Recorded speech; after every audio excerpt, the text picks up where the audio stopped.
Students and viewers, उम्मीद है आप सब लोग खैरियत से होंगे। तो स्टूडेंट्स, आज हम स्टार्ट करते हैं अपना lecture number 7, that is about professional ethics.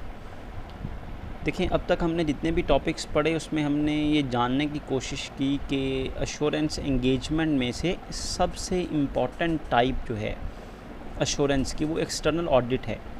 External audit के क्या मीनिंग्स हैं, उसकी क्या लीगल प्रोविजंस हैं, एक्सटर्नल ऑडिट की क्या लिमिटेशंस हैं, ये हम अब तक पढ़ चुके हैं। अपने प्रीवियस लेक्चर में हमने एक्सटर्नल ऑडिट के हवाले से जो चैप्टर पढ़ा वो स्टैट्यूटरी ऑडिट एंड रेगुलेशंस का चैप्टर पढ़ा।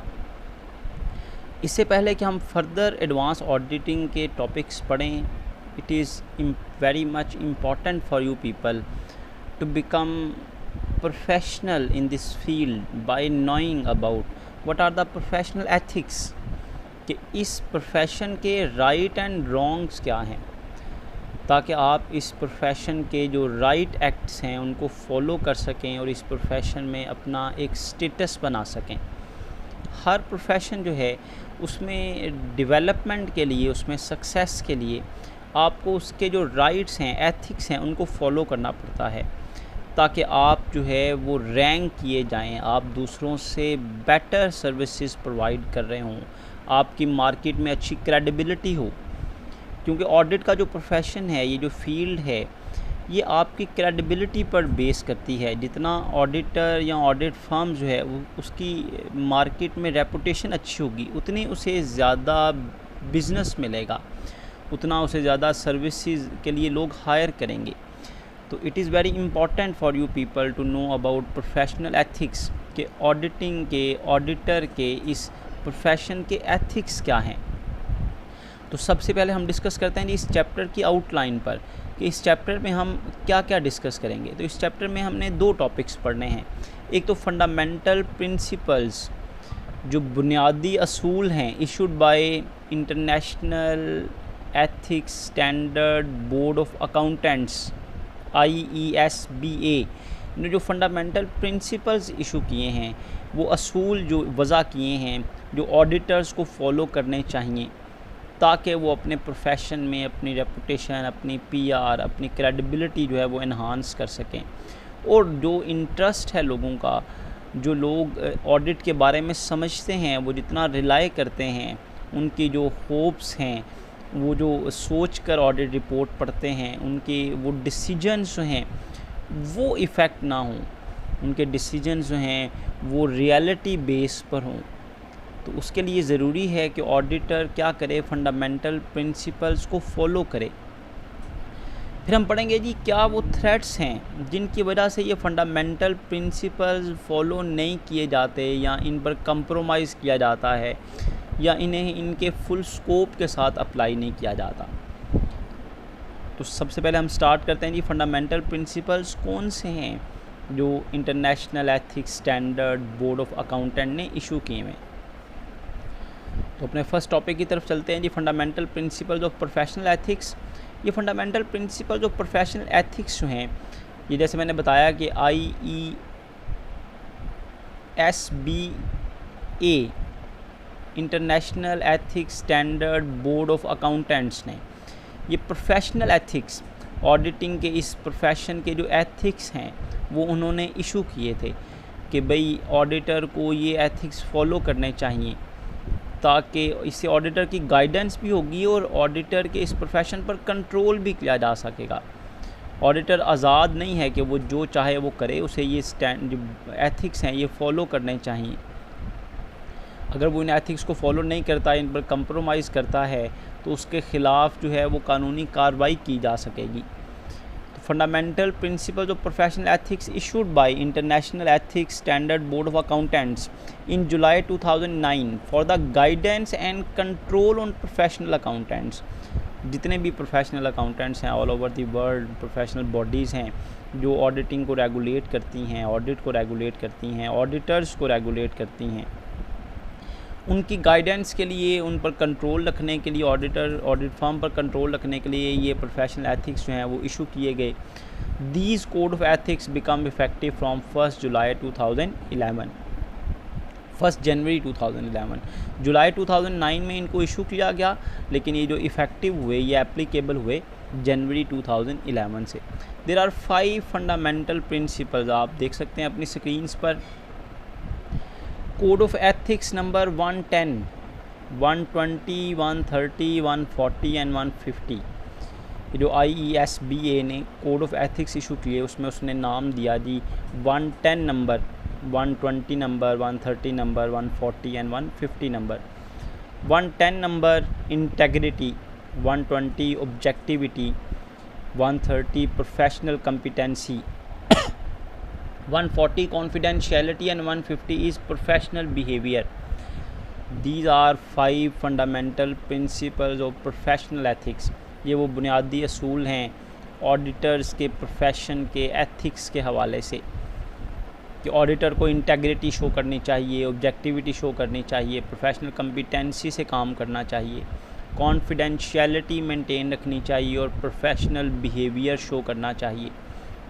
These are 5 fundamental principles of professional ethics issued by international ethics standard board of accountants.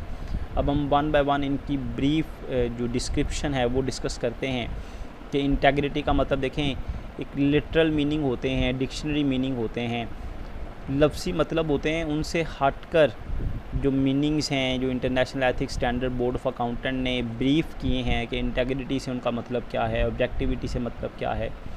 इसी तरह प्रोफेशनल कॉम्पिटेंसी, कॉन्फिडेंशियलिटी और प्रोफेशनल बिहेवियर से उनका क्या मतलब है, ये हम डिस्कस करने जा रहे हैं। तो इनकी ब्रीफ डिस्क्रिप्शन ये है जी।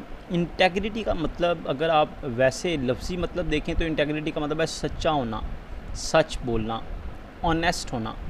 यहाँ पर fundamental principles of professional ethics के मुताबिक इंटेग्रिटी का मतलब है straight forward and honest.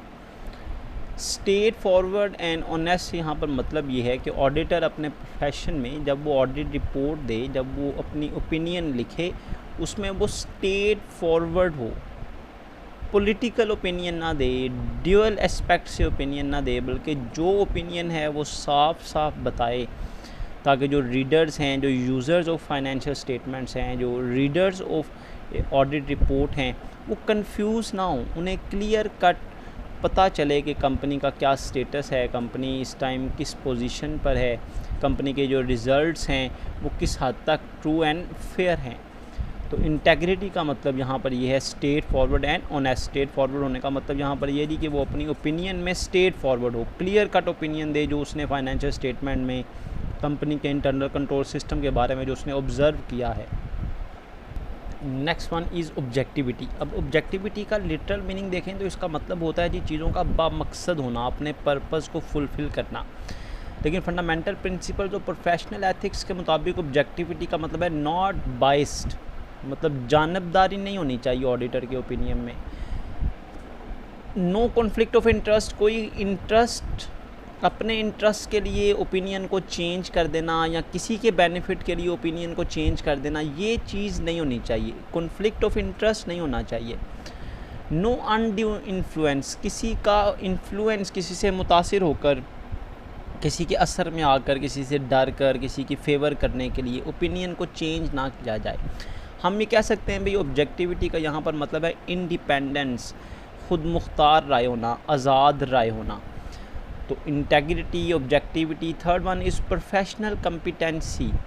Professional competency का मतलब यहाँ पर यह है कि ऑडिटर को अपने प्रोफेशन में ऑडिट करते वक्त ड्यू केयर से काम करना है, एहतियात से, मुकम्मल तवज्जो के साथ काम करना है। जितनी भी रेलेवेंट स्किल्स और नॉलेज उसके पास, एक्सपर्टीज़ उसके पास है, उनका इस्तेमाल करना है। ऐसा ना हो कि ऑडिटर सिर्फ रिपोर्ट देने के लिए, अपनी फ़ीस देने के लिए या एक फॉर्मेलिटी के लिए सिर्फ ऑडिट करे कि भाई मैं रिपोर्ट दे दूंगा, इससे सिर्फ पर्पज़ फुलफ़िल हो जाएगा, कंपनी का ऑब्जेक्टिव फुलफ़िल हो जाएगा, मुझे फ़ीस मिल जाएगी। ऐसा नहीं होना चाहिए। ऑडिटर को ड्यू केयर के साथ, अपनी मुकम्मल तवज्जो के साथ, अपने पूरी स्किल्स की, एक्सपर्टीज़ का, नॉलेज का इस्तेमाल करते हुए ऑडिट करना चाहिए। Then next one is confidentiality. Confidentiality word से क्लियर है कि इसका मतलब ये है जी ऑडिटर कंपनी के सीक्रेट्स को मेंटेन रखे, कीप सीक्रेट्स ऑफ ऑर्गेनाइजेशन। जब वो ऑडिट करता है तो उसे कंपनी के फाइनेंशियल मैटर्स के बारे में सारी डिटेल पता चल जाती है, कंपनी के कई कॉन्फिडेंशियल मैटर्स होते हैं, सीक्रेट्स होते हैं जिनके बारे में वो जान लेता है, जिनके बारे में कंपनी वैसे डिस्क्लोज़ नहीं करती या अपने जो कंपेटिटर हैं उनसे छुपा कर रखती है या अपने जो बिज़नेस राइवल्स हैं उनसे छुपा कर रखती है। तो ऑडिटर को वो पता चल जाते हैं। तो ये प्रोफेशनल एथिक्स हैं ऑडिट के प्रोफेशन का कि वो कंपनी के सीक्रेट्स को डिस्क्लोज़ ना करे। Don't share anything to get personal advantages, के ज़ाती फ़ायदा हासिल करने के लिए कंपनी के राज़ों को वो डिस्क्लोज़ ना करे दूसरों के सामने। That is called confidentiality. Last one is professional behaviour. Professional behaviour का मतलब ये है कि ऑडिटर पेशा वाराना अंदाज़ अपनाए। देखें, आप किसी डॉक्टर के पास जाते हैं ना, या वैसे किसी मैकेनिक के पास जाते हैं, किसी कारपेंटर के पास जाते हैं या किसी और से सर्विसेज लेने के लिए जाते हैं, तो आपको उसके बिहेवियर से, उसके अंदाज से पता चल जाता है कि वो प्रोफेशनल है या नहीं है। काम करने का तरीका, एक स्टार्टिंग, एक एंडिंग पॉइंट, एक काम करने का पैटर्न होता है। तो प्रोफेशनल बिहेवियर का यहाँ पर मतलब ये है कि ऑडिटर को क्या करना है, जितने भी रेलेवेंट लेजिस्लेशन हैं, कवानीन हैं, उनको फॉलो करना है, कंप्लाई करना है। अब अगर आप ऑडिट के हवाले से देखें तो कंपनी एक्ट को भी फॉलो करना है, आई कैप के रूल्स को भी, ATR जो रूल्स जो मैंने प्रीवियस लेक्चर में बताए थे उनको भी फॉलो करना है। इंटरनेशनल स्टैंडर्ड ऑफ ऑडिटिंग जो है, ऑडिट के जो इंटरनेशनल स्टैंडर्ड हैं उन्हें भी फॉलो करना है। इसके अलावा जैसे अभी हम पढ़ रहे हैं जी international ethics standard board of accountant ने ये फंडामेंटल प्रिंसिपल्स इशू किए, इनको भी फॉलो करना है। तो ये ऑडिटर के प्रोफेशन के एथिक्स हैं, फंडामेंटल प्रिंसिपल्स हैं कि वो इंटेग्रिटी शो करे, ऑब्जेक्टिविटी से काम करे, प्रोफेशनल कॉम्पिटेंसी, ड्यू केयर से काम करे, कॉन्फिडेंशियलिटी मेंटेन रखे और प्रोफेशनल बिहेवियर शो करे। रेलेवेंट जो लेजिस्लेशन हैं, रूल्स एंड रेगुलेशन हैं, कंपनी की पॉलिसीज़ हैं, इंडस्ट्री रेगुलेशन हैं, कंट्री रूल्स एंड रेगुलेशन हैं, उनको फॉलो किया जाए। तो ये तो हो गया जी फंडामेंटल प्रिंसिपल। जैसा कि मैंने बताया था कि आज के लेक्चर में हमने 2 टॉपिक पढ़ने हैं जी, इस टॉपिक के हवाले से, इस चैप्टर के हवाले से, प्रोफेशनल एथिक्स के हवाले से। एक था जी fundamental principle issued by international ethics standard board of accountant, ये हम पढ़ चुके हैं जी। 5 फंडामेंटल प्रिंसिपल से integrity, objectivity, professional competency, confidentiality and professional behaviour. और सेकंड वन हमने पढ़ना है जी threats to the fundamental principles, कि इन फंडामेंटल प्रिंसिपल्स को अगर ऑडिटर अप्लाई करता है, अडॉप्ट करता है, तो इसकी अडॉप्शन में क्या थ्रेट्स हैं जिनकी वजह से वो इनको फॉलो नहीं कर पाता या कहीं ना कहीं पर कंप्रोमाइज़ कर देता है या 100% इनको फॉलो नहीं करता। तो इन थ्रेट्स को डिस्कस करने से पहले मैं आपको ज़रा ब्रीफ कर दूं। इंटरनेशनल एथिक्स स्टैंडर्ड बोर्ड ने कहा कि भाई क्यों इन फंडामेंटल प्रिंसिपल्स को फॉलो करना ज़रूरी है, वाई फॉलो फंडामेंटल प्रिंसिपल्स। इन फंडामेंटल प्रिंसिपल्स को फॉलो करना इस वजह से ज़रूरी है क्योंकि आप एज एन ऑडिटर एक ह्यूज पब्लिक इंटरेस्ट में काम कर रहे होते हैं। अगर आप as for as a public company are concern, there are number of stakeholders, क्योंकि नंबर ऑफ स्टेक होल्डर्स हैं, all of are interested in audit report. इसी ऑडिट रिपोर्ट की बेस पर उन्होंने अपने ओपिनियन करने जो है वो फैसले करने हैं, इन्वेस्टमेंट करने के, डिसइन्वेस्ट करने के, टैक्सेशन अथॉरिटी ने इसकी बेस पर टैक्स लगाना है। इसी तरह कंपनी के जो अपनी मैनेजमेंट है कंपनी के फाइनेंशियल एडवाइज़र हैं, उन्होंने इसी की बेस पर कंपनी को एडवाइसेस देनी है, कंपनी ने फ्यूचर डिसीजंस करने हैं। तो there are number of public authorities, community which are involved in audit report, which are interested to read the audit report, and on that basis they are going to make their decisions. That's why it is important for auditor to follow these fundamental principles so that the interest of other parties, the interest of users, the interest of readers of audit report may be protected. वो protect हो जाएगा। वो audit report अगर auditor जो है वो इन fundamental principles को फॉलो करेगा तो ऑडिट रिपोर्ट की अथेंटिसिटी बढ़ेगी, इससे उनके फैसले ठीक होंगे जो यूज़र्स हैं, जो रीडर्स हैं। तो acting in the public interest involves having regard to the legitimate interest of client, government, financial institutions, investors, businesses, community and other who rely upon the auditor's report for their decisions. Auditor एक public interest में काम कर रहा होता है, client भी interested है, government भी इंटरेस्टेड है, फाइनेंशियल इंस्टीट्यूशंस भी, इन्वेस्टर्स भी, बिजनेसेस भी, कम्युनिटी भी, and all other who are rely on audit report. That's why it is very much important for auditor कि ऑडिटर जो है वो इन फंडामेंटल प्रिंसिपल्स को फॉलो करे. इन फंडामेंटल प्रिंसिपल्स को वो फॉलो करेगा ऑडिटर, तो अल्टीमेटली इसका बेनिफिट ये होगा कि इससे पब्लिक इंटरेस्ट सेव हो जाएगा, लोगों के फैसले ठीक हो जाएंगे, उन्होंने जो डिसीजंस करने हैं ऑडिट रिपोर्ट के बेस पर वो ठीक हो जाएंगे. तो ऑडिटर पर एक ह्यूज रिस्पॉन्सिबिलिटी है एक पब्लिक की तरफ से, गवर्नमेंट की तरफ से, अथॉरिटीज़ की तरफ से कि वो इनको फॉलो करें. नेक्स्ट हमने टॉपिक जो आज का डिस्कस करना था वो है threats to these fundamental principle. तो हम थ्रेट्स की तरफ चलते हैं जी.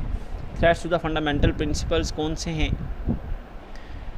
There are 5 types of threats to the fundamental principle. Threats to the fundamental principles: self-interest threats, self-review threats, familiarity threats, advocacy threats and intimidation threats.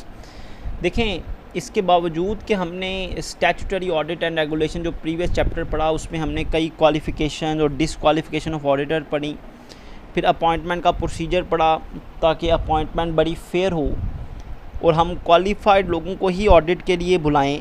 फिर independence को maintain करने के लिए हमने डिसक्वालिफिकेशन मेंटेन कर दी कि भाई ये डिसक्वालिफिकेशन है सेक्शन 254 के मुताबिक, 256 के मुताबिक, कि भाई अगर कोई ऑडिटर जो है वो डिसक्वालीफाई करता है, अगर वो कंपनी का एम्प्लॉई रहा है, कंपनी का ऑफिसर है, कंपनी का डायरेक्टर है, उसका स्पाउस है, उसके माइनर चाइल्ड हैं, कंपनी का शेयर होल्डर है या उसका कोई पार्टनर शेयर होल्डर है, वो सब डिसक्वालीफाइड हैं.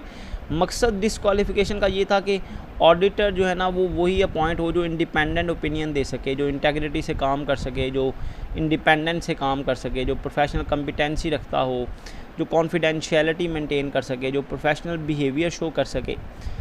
इसके बावजूद भी there are 5 types of threats. ये वो थ्रेट्स हैं जिनकी वजह से शायद ऑडिटर जो है वो इंटेग्रिटी से काम नहीं कर सकेगा, शायद वो इन फंडामेंटल प्रिंसिपल्स को कंप्रोमाइज़ कर देगा, इनको इनके फुल स्कोप के साथ अडॉप्ट नहीं कर पाएगा, वो कहीं पर स्ट्रेट फॉरवर्डनेस नहीं शो कर पाएगा, कहीं पर ऑनेस्टी पर कंप्रोमाइज़ कर लेगा, या वो कहीं समटाइम वो इंडिपेंडेंस शो नहीं करता, प्रोफेशनल कॉम्पिटेंसी जो है वो शो नहीं करता, या कॉन्फिडेंशियलिटी मेंटेन नहीं रख पाता. कहीं ना कहीं कुछ ऐसी वजूहात हैं, वो थ्रेट्स हैं जिनकी वजह से वो फंडामेंटल प्रिंसिपल जो है वो फॉलो नहीं किए जाते. तो हम इनको वन बाय वन डिस्कस करते हैं. 5 टाइप्स ऑफ थ्रेट्स हैं जी. Self interest threats, self review threats, familiarity threats, advocacy threats and intimidation threats. तो सबसे पहले हम इन थ्रेट्स को डिस्कस करने से पहले ये 2 टर्म्स बार बार हम इस टॉपिक को, थ्रेट्स वाले टॉपिक को डिस्कस करते हुए यूज़ करेंगे. Assurance firm and assurance client. आप जानते होंगे अश्योरेंस फर्म का मतलब है अश्योरेंस प्रोवाइड करने वाली फर्म. तो ये अश्योरेंस फर्म का वर्ड इस्तेमाल किया जाएगा जी ऑडिट फर्म के लिए, ऑडिटर के लिए. और अश्योरेंस क्लाइंट का मतलब है जो अश्योरेंस करवा रहे होते हैं, वो कंपनी, वो ऑर्गेनाइजेशन, वो entity whose accounts are to be audited, जिसके अकाउंट्स को ऑडिट किया जाना है. तो ये 2 टर्म्स मैंने इस वजह से यहाँ पर डिस्कस करना लाजमी समझा, क्योंकि बार बार ये टर्म्स इस्तेमाल होनी है, तो रूटीन में हम ये टर्म्स जो हैं वो प्रॉपर्ली यूज़ नहीं करते रहे, लेकिन अब हम इसको बार बार इस टॉपिक के हवाले से यूज़ करेंगे. Assurance firm and assurance client. Let's move to the threats. Self interest threat. अगर आप नाम से देखें ना तो सेल्फ इंटरेस्ट का मतलब क्या है? सेल्फ इंटरेस्ट का मतलब है अपना मुफाद, या अश्योरेंस फर्म का इंटरेस्ट या अश्योरेंस क्लाइंट का इंटरेस्ट. देखिए एक इंटरेस्ट तो वो है जो उनका एग्रीमेंट हुआ हुआ है आपस में कि भाई आपने ऑडिट करना है, उन्होंने ऑडिट करवाना है, वो आपको फ़ीस पे करेंगे, आपने एज एन ऑडिटर फ़ीस लेनी है और ऑडिट करना है. एक तो ये इंटरेस्ट है. Other than this interest there are self interest involve. Audit firm का, अश्योरेंस फर्म का अश्योरेंस क्लाइंट में, या अश्योरेंस क्लाइंट का अश्योरेंस फर्म में इंटरेस्ट है. इसके अलावा भी इंटरेस्ट है, कोई शेयर है, कोई पार्टिसिपेशन है, कोई फ़ायदा और नुकसान शामिल है. That is called self interest. अब वो कितनी तरह का हो सकता है, किस तरह हो सकता है, इसको हम वन बाय वन डिस्कस करते हैं जी। बहरहाल ये क्लियर होना चाहिए, सेल्फ इंटरेस्ट का मतलब क्या है, अपना मुफाद, फ़ायदा और नुकसान, दिलचस्पी शामिल होना, या एश्योरेंस फर्म की एश्योरेंस क्लाइंट में, या एश्योरेंस क्लाइंट की एश्योरेंस फर्म में। ये कैसे कैसे हो सकती है, अभी हम इसको डिस्कस करते हैं। When assurance firm and client have any type of interest with each other, assurance firm या क्लाइंट, एश्योरेंस फर्म मतलब ऑडिट फर्म, क्लाइंट मतलब company, have any type of interest, इनका किसी भी किस्म का मुफाद हो, विद ईच अदर, एक दूसरे में, एक दूसरे के बिज़नेस में, एक दूसरे के ऑपरेशंस में, इन वन वे और द अदर, एक तरह से या किसी भी तरह से, किसी भी हवाले से इंटरेस्ट है, तो इस सेल्फ इंटरेस्ट होने की वजह से ऑडिटर जो है वो जो फंडामेंटल प्रिंसिपल्स हैं उनको फॉलो नहीं कर पाता, इंटेग्रिटी पे कंप्रोमाइज़ कर लेता है, ऑब्जेक्टिविटी पे कंप्रोमाइज़ कर लेता है, या कंपनी जो है वो जो है ऑडिटर को असिस्ट नहीं उस तरह से करती जिस तरह उसे करना चाहिए। तो किसी ना किसी हवाले से इंटरेस्ट अगर होगा तो इसकी वजह से जो फंडामेंटल प्रिंसिपल्स हैं उनको थ्रेट्स होंगे कि उनको फॉलो नहीं किया जाएगा। अब वो सेल्फ इंटरेस्ट कैसे कैसे हो सकता है। नंबर 1, फाइनेंशियल इंटरेस्ट, माली फ़ायदा होना, या एश्योरेंस फर्म के एश्योरेंस क्लाइंट में शेयर्स हों, या एश्योरेंस क्लाइंट के एश्योरेंस फर्म में शेयर्स हों।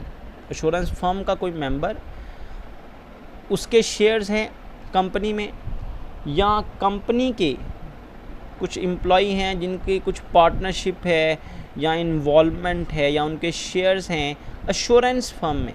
एश्योरेंस फर्म भी बड़ी बड़ी फर्म्स हो सकती हैं, तो इनका आपस में एक दूसरे के साथ फाइनेंशियल इंटरेस्ट इनको मजबूर कर देता है कि ये इंडिपेंडेंस शो ना करें। व्हेन द एश्योरेंस फर्म और एनी मेंबर और partner of the assurance firm have shares in assurance client, assurance client में उनके शेयर्स हैं, इंटरेस्ट है। देखिए हमने ऑल्दो इसको डिसक्वालीफाई तो कर दिया है, लेकिन ये डिसक्वालिफिकेशन इसकी बेस पर अपॉइंटमेंट करना बड़ा मुश्किल है।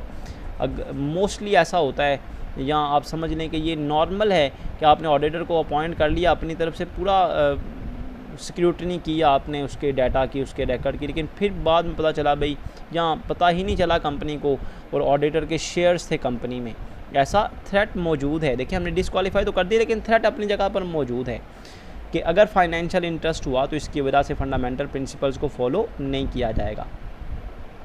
सेकंड जो सेल्फ इंटरेस्ट की वजह वो गिफ्ट एंड हॉस्पिटलिटी है, तोहफे तोहफ़ देना, एक दूसरे का ख्याल रखना, एक दूसरे की खिदमत करना। अब गिफ्ट एंड हॉस्पिटलिटी नॉर्मली होता क्या है, देखें जब ऑडिटर ऑडिट के लिए आता है, एश्योरेंस फर्म जब एश्योरेंस क्लाइंट के पास ऑडिट के लिए उसके ऑफिस में आती है, तो एश्योरेंस फर्म को प्रोटोकॉल दिया जाता है, ऑफिस दिया जाता है, उसको लंच दिया जाता है, उसके ऑफिस स्टाफ को असिस्ट किया जाता है। अगर वो किसी दूसरे शहर से आए तो उन्हें रेजिडेंस भी दी जाती है। गिफ्ट एंड हॉस्पिटलिटी का यहाँ पर मतलब ये है कि अगर एश्योरेंस फर्म और एश्योरेंस क्लाइंट के मेंबर्स में एश्योरेंस कंपनी के कोई एम्प्लॉई, कंपनी का कोई डायरेक्टर एश्योरेंस फर्म के मेंबर को, किसी ऑडिटर को गिफ्ट प्रोवाइड करता है, कोई गिफ्ट, देखें एक छोटी मोटी वैल्यू का गिफ्ट देना वो अलग बात है, लेकिन एक ऐसा गिफ्ट जो सिग्निफिकेंट वैल्यू का हो, किसी को कार दे देना, प्लॉट दे देना, या कोई ऐसा मकान दे देना, या उसको 5 स्टार होटल में ठहराना, उसको लंच वहाँ पर करवाना, 5 स्टार होटल में करवाना है, रूटीन से हटकर सिग्निफिकेंट वैल्यू के गिफ्ट एंड हॉस्पिटलिटी।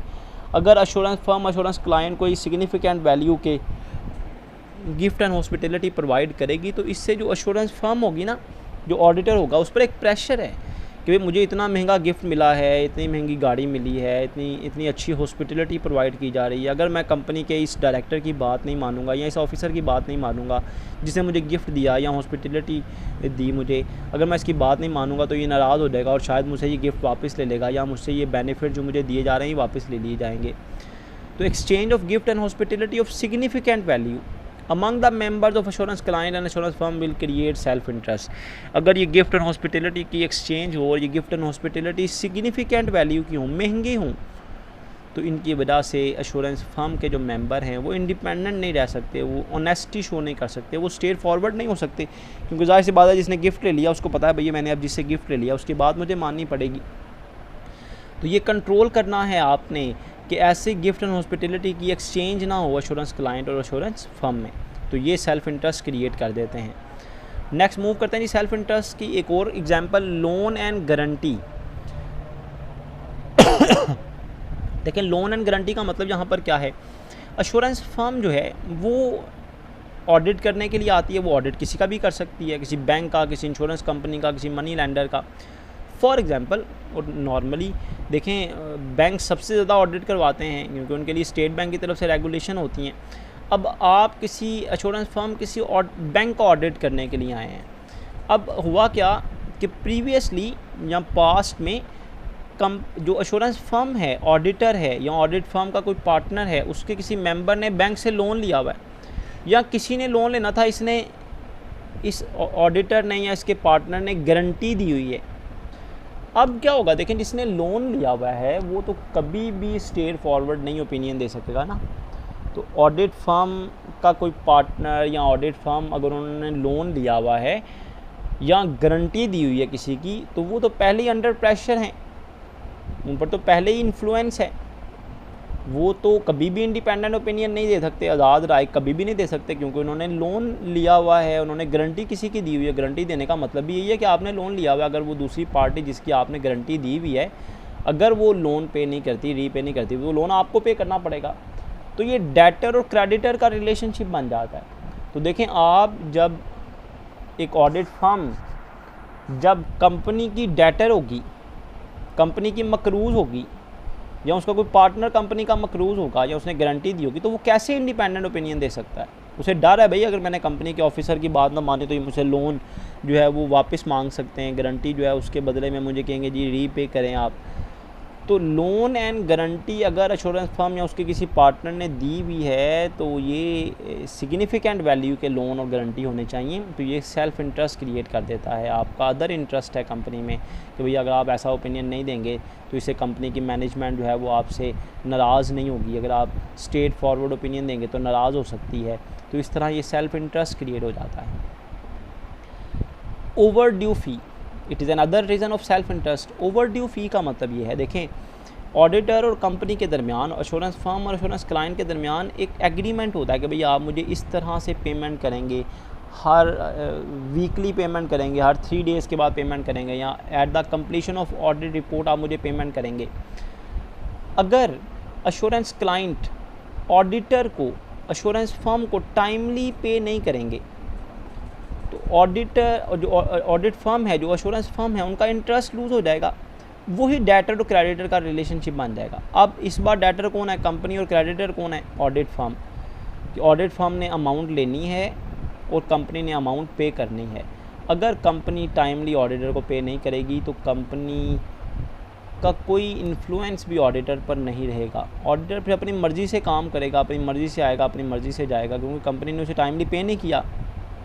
कंपनी अब उसे कुछ कह भी नहीं सकती।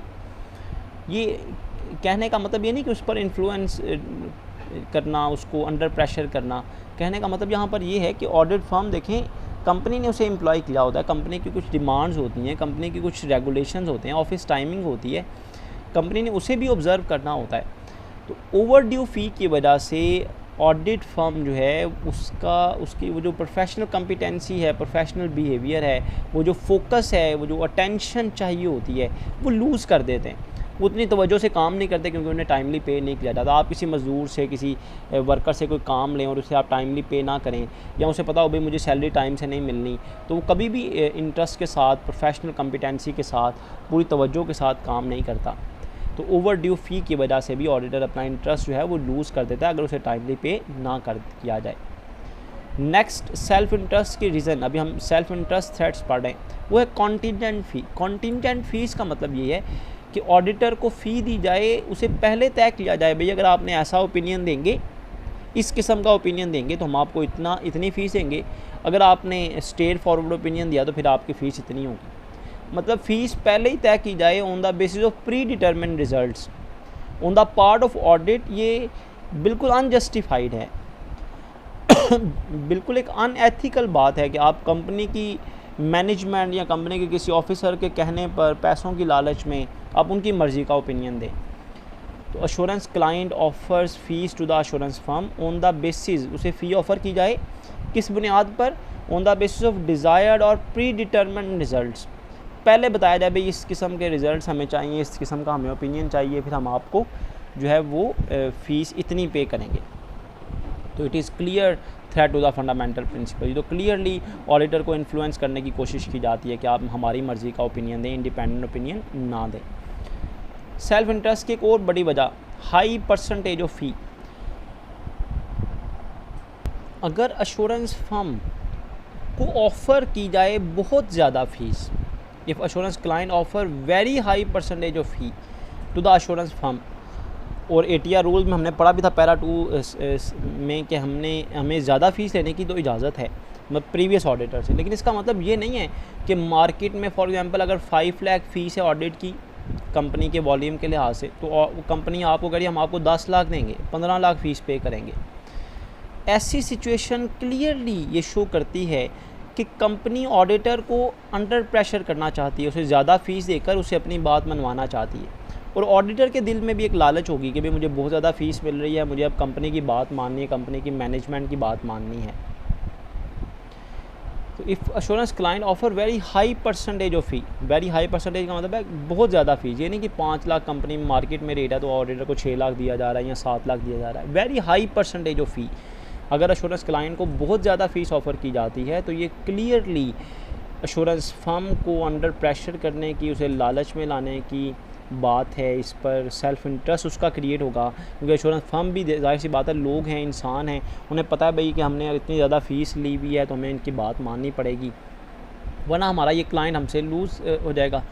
तो हाई परसेंटेज ऑफ फ़ी जो है ये क्लियरली सेल्फ इंटरेस्ट थ्रेट जो है इसको शो करती है। लास्ट रीज़न जो सेल्फ इंटरेस्ट थ्रेट की है that is low bowling. Low bowling का मतलब यहाँ पर ये है कि अश्योरेंस फर्म, देखें हाई परसेंटेज फ़ी में क्या था कि अश्योरेंस क्लाइंट बहुत ज़्यादा फ़ीस ऑफ़र कर रहा है, अश्योरेंस क्लाइंट कंपनी।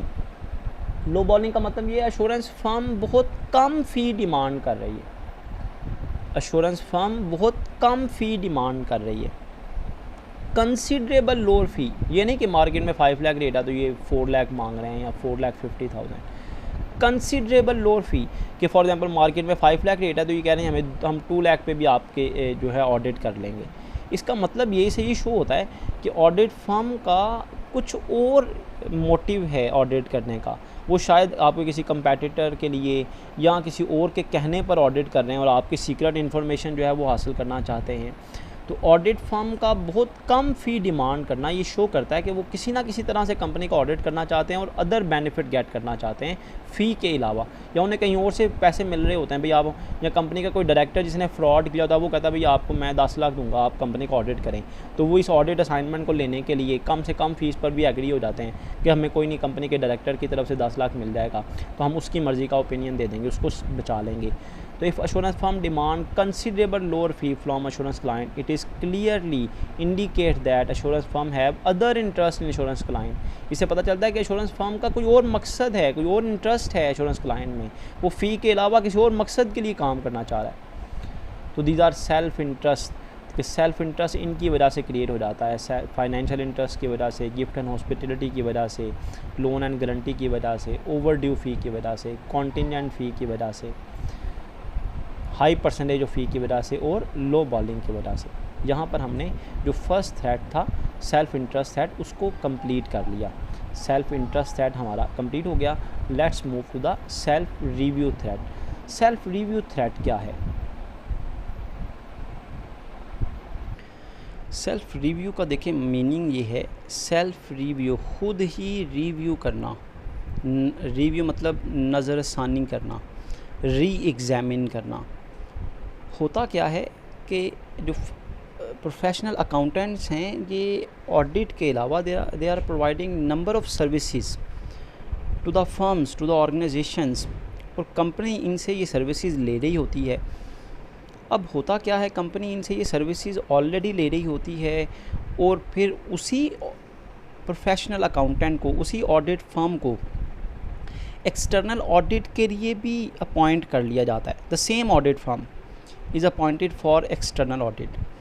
अब जिनसे आप ऑलरेडी सर्विसेज ले रहे हों उन्हीं को आप एक्सटर्नल ऑडिट के लिए बुला लें तो जाहिर सी बात है वो कभी भी independent opinion, straight forward opinion नहीं दे सकेंगे, क्योंकि उन्होंने सर्विसेज प्रोवाइड की हैं उन्होंने ही पहले जो है वो आपको आपके फाइनेंशियल स्टेटमेंट्स के हवाले से वैल्यूएशन सर्विसेज, ऑडिट किया हुआ इंटरनल ऑडिट, कंपाइलेशन सर्विसेज, ये वो सर्विसेज हैं जो एक्सटर्नल ऑडिटर, जो प्रोफेशनल अकाउंटेंट्स हैं, ऑडिटर्स हैं, वो प्रोवाइड करते हैं इंडिपेंडेंट हवाले से।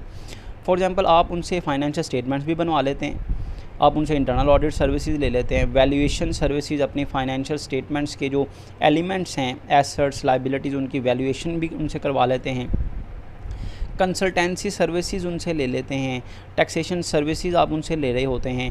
इसी तरह फाइनेंशियल मैनेजमेंट सर्विसेज आप प्रोफेशनल अकाउंटेंट से ले सकते हैं। अगर आप किसी ऑडिट फर्म से, किसी प्रोफेशनल अकाउंटेंट से ऑलरेडी सर्विसेज ले रहे हों, जाहिर सी बात है इन सर्विसेज का मतलब ये है जी कि उनका इम्पैक्ट होगा फाइनेंशियल स्टेटमेंट्स पर, और आप सेम उसी प्रोफेशनल अकाउंटेंट से ऑडिटर को कहते हैं कि वो आपके लिए अब एक्सटर्नल ऑडिट भी कर दे। तो जिसने ऑलरेडी सर्विसेज प्रोवाइड की हों वही जब एक्सटर्नल ऑडिट करेगा तो वो कभी भी इंडिपेंडेंट ओपिनियन नहीं दे सकेंगे। तो ये सेल्फ़ रिव्यू का मतलब यहाँ पर ये है कि जिन्होंने पहले व्यू किया हो उन्हीं से आप रिव्यू के लिए कह दें। जैसा कि आपने क्विज़ दिया हो, पेपर दिया और आपसे कहा जाए आप ही इसको चेक कर दें, तो कभी भी इंसान जितना मर्ज़ी ऑनेस्ट हो वो कभी भी स्ट्रेट फॉरवर्ड ओपिनियन नहीं दे सकता, अपने बारे में गलतियां जो है वो हाईलाइट नहीं कर सकता। तो सेल्फ़ रिव्यू का मतलब क्या है? Results are re examined, reviewed by those who are responsible for those results. वही लोग री एग्ज़ामिन करें, रिव्यू करें जो पहले भी उन रिज़ल्ट्स के ज़िम्मेदार थे। वो रिज़ल्ट ठीक थे या नहीं ठीक थे ये अलग बात है, लेकिन रिव्यू उन्हीं से करवा लिया जाए जिनसे ऑलरेडी आप सर्विसेज ले रहे हैं, जो ऑलरेडी उन रिज़ल्ट्स के ज़िम्मेदार हैं।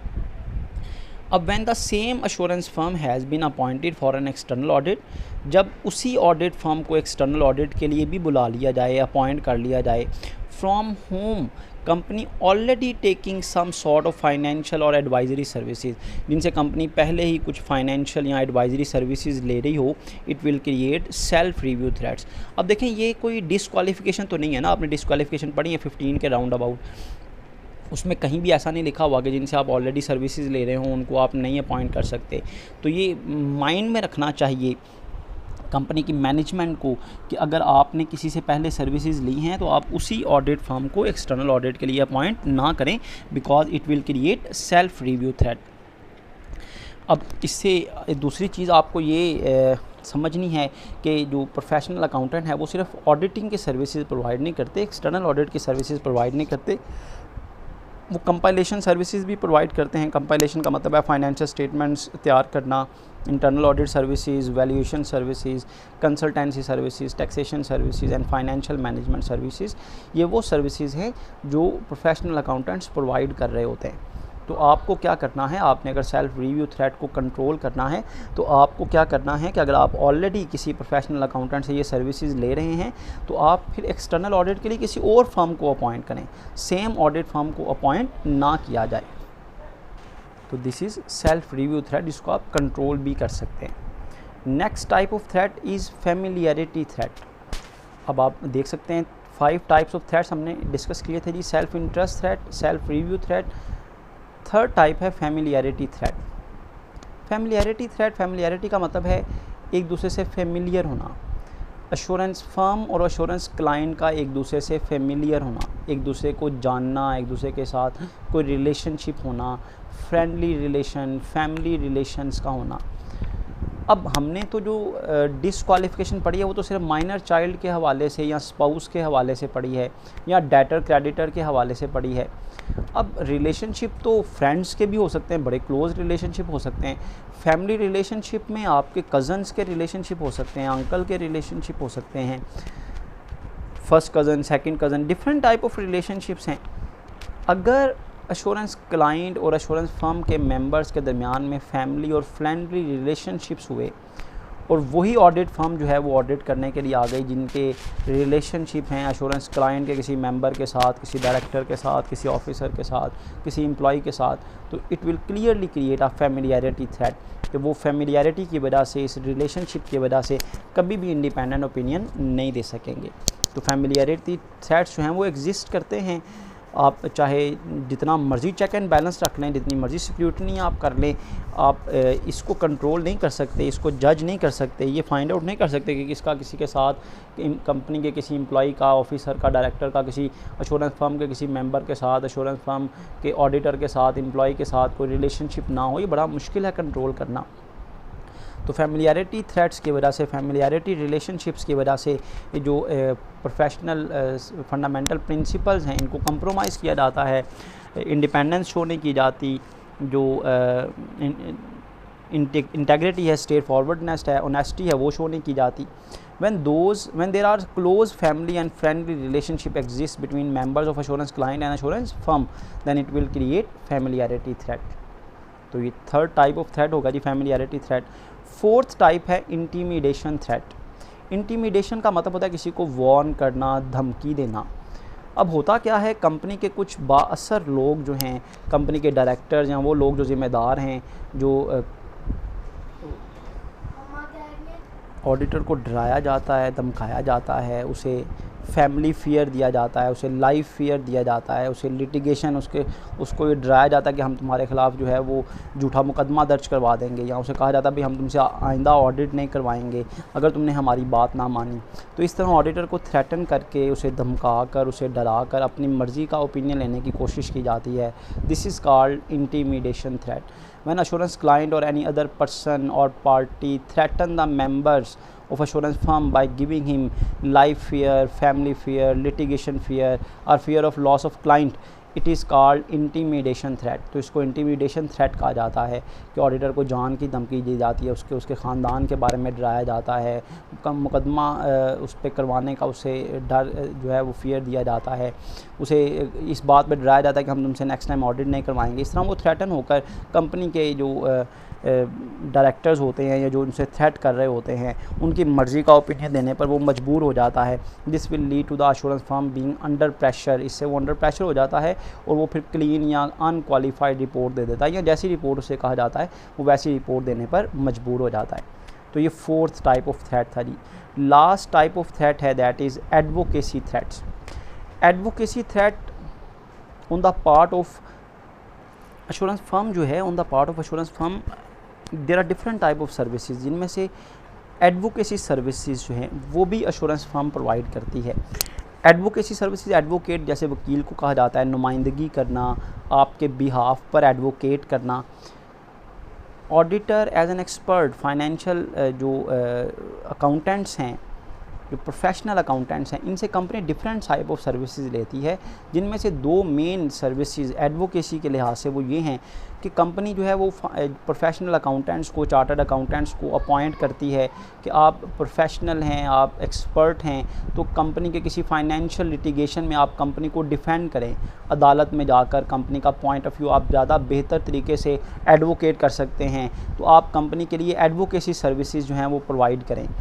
तो ये एडवोकेसी सर्विसेज जो ऑडिटर प्रोवाइड कर रहे होते हैं, जब इन्हीं एडवोकेसी सर्विसेज प्रोवाइड करने वालों को आप कल को एक्सटर्नल ऑडिट के लिए अपॉइंट करेंगे तो वो कभी भी इंडिपेंडेंट ओपिनियन नहीं दे सकेंगे।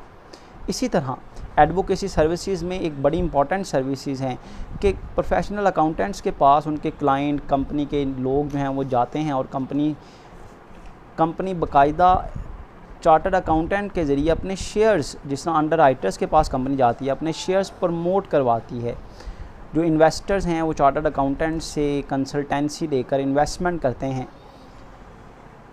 तो जब किसी चार्टर्ड अकाउंटेंट ने कंपनी के शेयर्स को प्रमोट किया हो, प्रमोशन के वक्त कंपनी के शेयर्स के लिए लोगों को इंस्टिगेट किया हो कि भाई आप कंपनी में इन्वेस्टमेंट करें, मोटिवेट किया हो, लोगों को कायल किया हो कि वो कंपनी के शेयर्स में इन्वेस्टमेंट करें, आप फिर उसी ऑडिट फर्म को, उसी चार्टर्ड अकाउंटेंट को अगर आप एक्सटर्नल ऑडिट के लिए बुलाएंगे, अब उस पर प्रेशर क्या है कि वही चार्टर्ड अकाउंटेंट जिसने कंपनी को फाइनेंशियल लिटिगेशन में एडवोकेट किया हो या कंपनी के शेयर्स की प्रमोशन में लोगों को कन्विंस किया हो, लोगों को मोटिवेट किया हो, जब वही ऑडिट करने के लिए आएंगे तो उन पर एक प्रेशर होगा कि हम अगर स्ट्रेट फॉरवर्ड ओपिनियन दे देंगे, इंडिपेंडेंट ओपिनियन दे देंगे, प्रोफेशनल बिहेवियर शो करेंगे, तो इससे होगा क्या कि वो जो लिटिगेशन जिसमें उन्होंने कंपनी को डिफेंड किया होगा, हो सकता है उस पर असर पड़े। कल को ऑडिटर को बुला लिया जाए, भाई आपने पहले तो अदालत में ये बयान दिया था कंपनी के बारे में और अब आप जो ऑडिट रिपोर्ट है उसमें ये पॉइंट ऑफ व्यू पेश कर रहे हैं कि कंपनी में लॉस हो गया या कंपनी में ये फ्रॉड हो गया। मतलब इंडिपेंडेंट ओपिनियन किसी भी किस्म का हो या अंडर राइटर्स जिनके तौर पर अगर ऑडिटर ने वर्क किया हो, कंपनी के शेयर्स को प्रमोट किया हो, वही ऑडिटर कल को एक्सटर्नल ऑडिट करने के बाद रिपोर्ट देख भाई कंपनी में माल प्रैक्टिसेस हुई हैं, कंपनी में मिस स्टेटमेंट्स हुई हैं, कंपनी में मटीरियलिटी लेवल को फॉलो नहीं किया गया, मटीरियल मिस स्टेटमेंट्स हैं, तो वो जिनको ऑडिटर ने प्रमोट किया होगा, जिनको ऑडिटर ने पहले कन्विंस किया होगा शेयर्स ख़रीदने के लिए, वो तो ऑडिटर पर मुकदमा कर देंगे या ऑडिटर के ख़िलाफ़ हो जाएंगे या उसके ख़िलाफ़ एक्शन ले लेंगे कि आपने ही तो हमें पहले जो है वो मोटिवेट किया था शेयर में इन्वेस्टमेंट करने के लिए, अब आप ही उस कंपनी के बारे में ऐसा ओपिनियन दे रहे हैं। तो ऑडिटर पर एक प्रेशर होता है कि वो अपने आप को बचाए इस फाइनेंशियल लिटिगेशन में एडवोकेसी के हवाले से या जो शेयर्स की प्रमोशन के हवाले से जो उसने स्टांस रखा था उसके हवाले से वो अपने ओपिनियन को इस तरह से मोल्ड करे कि उस पर कोई अटैक ना हो, उस पर कोई हर्फ ना आए। तो जिनसे और कंपनी ने ऑलरेडी ये सर्विसेज ली हों, एडवोकेसी सर्विसेज ली हों और सेम उसी फर्म को कंपनी एक्सटर्नल ऑडिट के लिए भी बुला ले, तो it will create a advocacy threat when the same audit firm which has provided the above services, जिनसे अबव सर्विसेज कंपनी ले रही हो, is appointed for external audit, वो एक्सटर्नल ऑडिट के लिए भी अपॉइंट हो जाए, it will creates advocacy threats because it is difficult for the same audit firm to give straightforward and independent opinion. अब अगर आप देखें तो ये वो जो हमने सेल्फ़ रिव्यू थ्रेड पढ़ा था उसके हवाले से भी है, लेकिन सेल्फ़ रिव्यू में हमने वही चीज़ें डिस्कस की थी जो फाइनेंशियल स्टेटमेंट्स को इम्पैक्ट करती हैं कि सर्विसेज वो जो फाइनेंशियल स्टेटमेंट्स के हवाले से हैं। एडवोकेसी सर्विसेज ये फाइनेंशियल स्टेटमेंट्स के हवाले से नहीं है, ये एडवोकेसी के हवाले से हैं। इसमें फाइनेंशियल स्टेटमेंट पर एज सच इफ़ेक्ट नहीं करता, मतलब आपने फाइनेंशियल स्टेटमेंट्स के हवाले से कुछ सर्विसेज नहीं ली होती ऑडिटर से, तो ये services other than financial statements services हैं। तो एडवोकेसी सर्विसेज जो हैं लेने के बाद उसी ऑडिट फर्म को अपॉइंट कर लेना, ये एडवोकेसी थ्रेट्स जो हैं ये क्रिएट करता है। इसको बड़ी आसानी से कंट्रोल किया जा सकता है कि आप जिनसे एडवोकेसी सर्विसेज लें उसी ऑडिट फर्म को आप एक्सटर्नल ऑडिट के लिए अपॉइंट ना करें, बल्कि किसी डिफरेंट ऑर्गेनाइजेशन को एक्सटर्नल ऑडिट के लिए अपॉइंट करें। तो ये हमने जो आज के आउटलाइन डिस्कस की थी मैंने आपके साथ, कि आज के इस चैप्टर में हम 2 टॉपिक्स पढ़ेंगे, that is fundamental principles issued by International Ethics Standard Board of Accountants and threats to the fundamental principles। ये टॉपिक, ये लेक्चर हमारा आज का कंप्लीट हो गया, जिसमें हमने फंडामेंटल प्रिंसिपल्स पढ़े, ये भी पढ़ा कि क्यों इनको फॉलो किया जाना ज़रूरी है। फिर थ्रेट्स 1 बाय 1 हमने डिस्कस किए, सेल्फ इंटरेस्ट थ्रेट उसकी रीज़न भी हमने डिस्कस की, सेल्फ रिव्यू थ्रेट्स उसकी रीज़न डिस्कस की, फैमिलियरिटी थ्रेट्स क्या होते हैं, इंटीमिडेशन थ्रेट्स क्या होते हैं, इसी तरह एडवोकेसी थ्रेट्स क्या हैं। तो this is all about today's lecture. उम्मीद है ये लेक्चर आपके लिए बड़ा अंडरस्टैंडिंग होगा। कोई भी प्रॉब्लम हो तो आप इसके लिए क्वेश्चन आंसर सेशन में पार्टिसिपेट कर सकते हैं, कमेंट्स में लिखकर भेज सकते हैं। अल्लाह ताला हम सबका हामी नासिर हो। जज़ाकुमुल्लाह खैर।